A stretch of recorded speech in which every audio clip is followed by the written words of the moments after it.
was a kid, I'd take a trip every summer down to Mississippi, visit my granny and her antebellum world. I'd run barefooted all day long, climbing trees, free as a song. One day, I happened to catch myself a squirrel. Well, I stuffed him down in an old shoebox and punched a couple holes in the top. When Sunday came, I snuck him into church.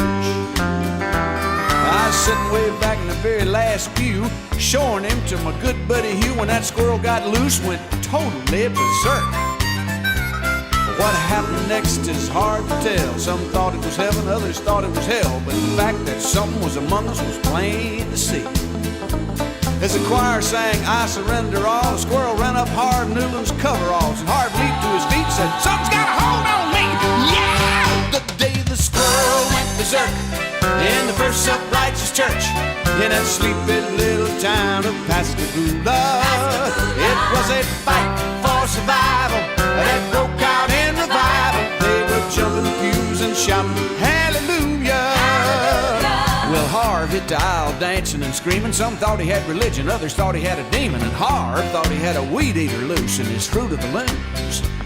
He fell to his knees to plead and beg, and that squirrel ran out of his breeches leg unobserved to the other side of the room. All the way down to the amen pew where sat Sister Bertha Better Than You, who'd been watching all the commotion with sadistic glee. Should have seen that look in her eyes when that squirrel jumped her garters and crossed her thighs. She jumped to her feet and said, "Lord, have mercy on me."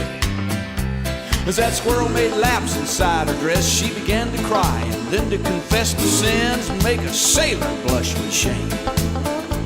She told the gossip in church dissension, but the thing that got the most attention is when she talked about her love life. And then she started naming names. The day the squirrel went berserk in the First Self-Righteous Church in that sleepy little town of Pascagoula.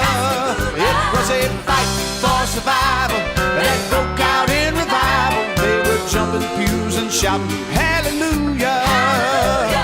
Well, 7 deacons and the pastor got saved, and $25,000 was raised, and 50 volunteered for missions in the Congo on the spot.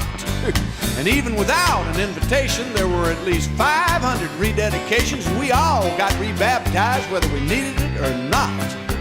Now you've heard the Bible story, I guess, how he parted the waters for Moses to pass all the miracles God has wrought in this old world. But the one I'll remember till my dying day is how he put that church back on the narrow way with a half-crazed Mississippi squirrel.